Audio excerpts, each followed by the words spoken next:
Hey everybody in Homorazzi land, this is Alex and Adam, and we are here with Tom Whitman down in Los Angeles, and we're just going to talk to him about Tom Whitman Presents. He is a premier club promoter down here, and we thought it'd be cool to get his take on everything LA. Want to tell us kind of how you got into club promoting? Sure. I worked in television for about 10 years at MTV and Nickelodeon as a producer. Okay. And I was on hiatus from a show, and I produced a party for a short film that I worked on, that I wrote and directed, and at a gay venue. Okay. And the venue came back to me after the party and said, "Oh my God, your crowd was great. It was young, it was gay, it was Hollywood. Would you consider doing a night?" And I was like, "No, that's not what I do. You know, I have another career." And they pursued me for about a year, and I was on hiatus again from a show, and I was like, it'd be kind of funny. Yeah. You know, what the hell, just for shits and giggles. And I did it, and it became successful, and then another venue approached me, and probably about 6 months in, I had to make a decision to either open an office and really do it for real, and do it as a job and as my next career, right, or go back to TV. And I'd done TV for a long time, and I was kind of needing a new challenge. Okay. So how long have you been doing the whole like gay scene club promoting? Almost 10 years. And you're liking it, I take it? It's fun. You know, it's a job. That's awesome. I take it very seriously and stuff, but it has its fun moments. But you know, I come to it from the production side, so it wasn't that I was a party kid that thought, oh, I like to party, so let's throw one. Right. I came to it from the production side, like I did concerts and stuff, and so I love that whole the producing element of it. You know, putting together performers and music and DJs and lights and sound and all That's that awesome. stuff. It seems like you have something going on every week of the night. We had to ask, like, what's your favorite one? Which one do you like? You've got to have something that you look the most forward to out of the night of the week. That's such a loaded question. I feel like I'm gonna. They're all amazing. Yeah, Picking your favorite child. You know, I try to have them be really different. My Saturday night Cherry Pop is one of my favorites. It's really fun. It's a real club night, but it's pop music, so everyone goes there, and it's just hands in the air, silly, fun. No one takes it too seriously. So I've really had fun with that. And that also, actually, the name Cherry Pop came from a club 12, 13 years ago was called Cherry in LA, very famous for being a kind of an alternative club. And I took the idea of Cherry and turned it into a little bit more pop and created Cherry Pop. But then also, like Sunday, my Sunday event, which has been going for my longest event, we have our 8th anniversary in a few weeks. That's awesome. I know. I was 12. Actually, it's really fun because it's such a summer event for me. You know, we go out at 6 o'clock, 5 o'clock. You have margaritas. Right. You know, you drink until midnight, and then you get carted home. It's usual Sunday. Right. Yeah. Isn't cool. Sunday like the gay Friday or gay Saturday? The holiday of all days. So we were actually at Cherry Pop last night. Loved it. 90s night. Grew into some Return of the Mac and Spice Girls.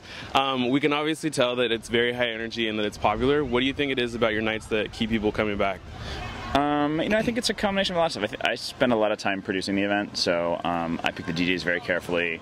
I make sure that the music is consistent. Like, the Cherry Pop format is a very specific format. Right. I don't get a DJ who goes off the rails. You know, Right. so when you come, you know what you're going to get.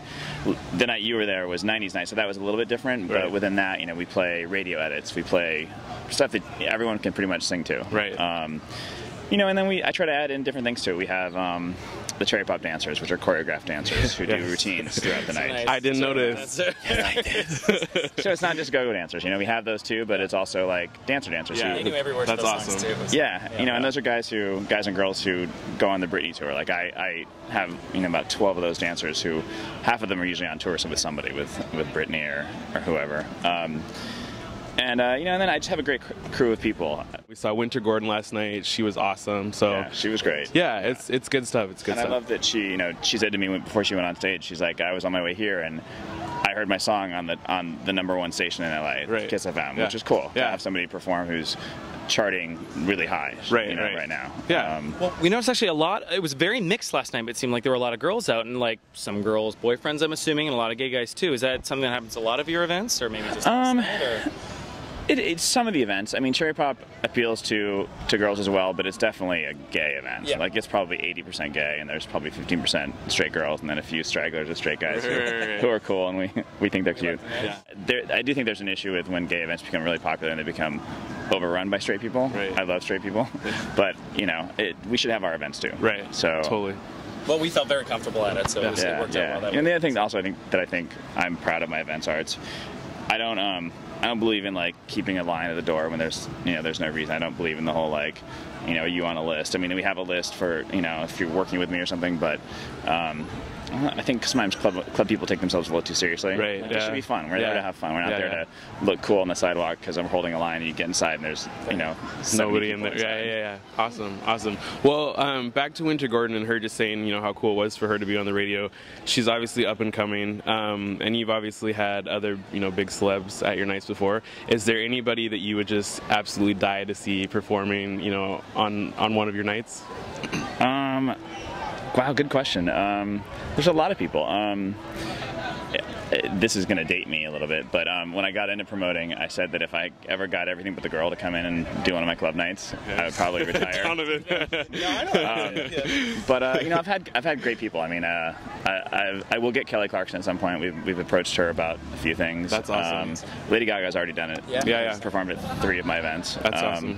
Katy Perry came in one night and got up on the go-go box and sang. Nice. Impromptu. So we've had great people, and I think what's fun for me too is getting people who are new and up and coming, like Winter or like Lady Gaga at the time, and going, I believe in this person. I think it's going to be great, and then having them blow up. Right. The story that I like to tell too is I had Lady Gaga perform at Here Lounge before her song hit, and everyone's like, "Oh, it's cool, whatever."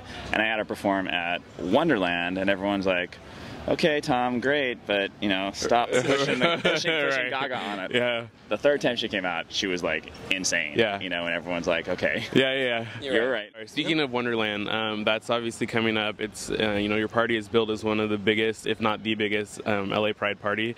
Is there anything that we should expect that's bigger and better from last year? I think it gets bigger and better every year, but did you go last year? No. I will be going this year, but for sure. I mean, I did my research. It's one of my favorite. It's an amazing venue. It's one of my favorite events. It's on the back lot of Paramount Studios. It takes up 2 city blocks of the New York streets, so it's a really unique setting. It's also, we do fireworks, which in LA you can't really do anywhere. Right. So we actually have fireworks going out over the dance floor, which is ridiculous. That's awesome. And then we really create a spectacle for the thing. It's the one place where I get to use the things I learned when I was producing concerts, for Britney or Whitney or Backstreet Boys. I get to throw in all this stuff, huge lights, huge sound, people in the air, doing insane stunts. Yeah. There may be something with me this year, I don't know, going in the air. I did it a couple years ago. Oh yeah? And it may be time to return to me all right. flying up above the dance floor. Is this going to be a big secret, or? Well, it's not anymore. Well, we were actually on the site for the Tom Whitman Presents site, and we were looking at the Wonderland stuff, and we saw that the VIP tickets proceeds go to APLA, the AIDS project in LA. Anything going on with that? So? Well, I'm on the board of directors of APLA. Very cool. So, and I do charity stuff throughout the year, both with APLA and also with all the other gay charities. I think that's, there aren't a lot of promoters that do that, and I don't really understand why, because, I have the ability to reach people really easily. Like, I can send an email out and pretty much hit most people who go out in LA. Right. So I think if you have that and you're supported by the community, you should probably give it back, So I try to do a lot of charity stuff. APLA is a great partner, and I've been now on the board for 5 years. With Wonderland, even though it's my event and I produce the whole event, create the whole event, I was trying to come up with a way to benefit them and kind of create a little party within a party. So people who come to the VIP thing are giving to APLA, a substantial part of that. And they also get another experience. They have their own elevated lounges, they have bottle service. It's also, if people want to go to, it's a little intimidating for some people to go, okay, we're going to go to a 3,000 person dance event. They're like, okay, well, you just be surrounded by guys shirtless. And you can be, and that's fine. Yeah. But you can also be in a booth, sitting up on a couch, having cocktails with 10 of your friends. Right, that's awesome. We were there the other night, and we saw you distantly in the crowd. And Alex thought he recognized you, but we weren't sure. So we were quickly Googling you on our iPhones and stuff. We looked you up, and we're like, I guess that's him. But we went up, and you're way more handsome in person than you get on your pictures on Google and stuff like that. So I guess our main question was... Pictures? No, they're fine pictures. It works very well in person. So we were asking if you were single, if you're dating someone, and if you were single, how do 27-year-old interviewees from Vancouver rate among what you're looking for? So... I do have a boyfriend right now. We've been together for 6 months, so don't worry, it's new. Okay. So in this world, just kidding, honey. Hopefully he's not around. No, I'm in a relationship. I'm a boyfriend kind of guy. Like I do like dating, and people say that you're a promoter and I'm like, yeah, Like, I want to have a boyfriend. So We would have got killed if you came on this screen and then we didn't ask that question. So we had to. Sorry. And I actually made it a point that this was making it into this interview. and turn red. And see. No. So yeah, thank you so much. Awesome. For, yeah. listening. Thank you guys. very much. Let's have a cocktail. All right. Sounds good. Thank you.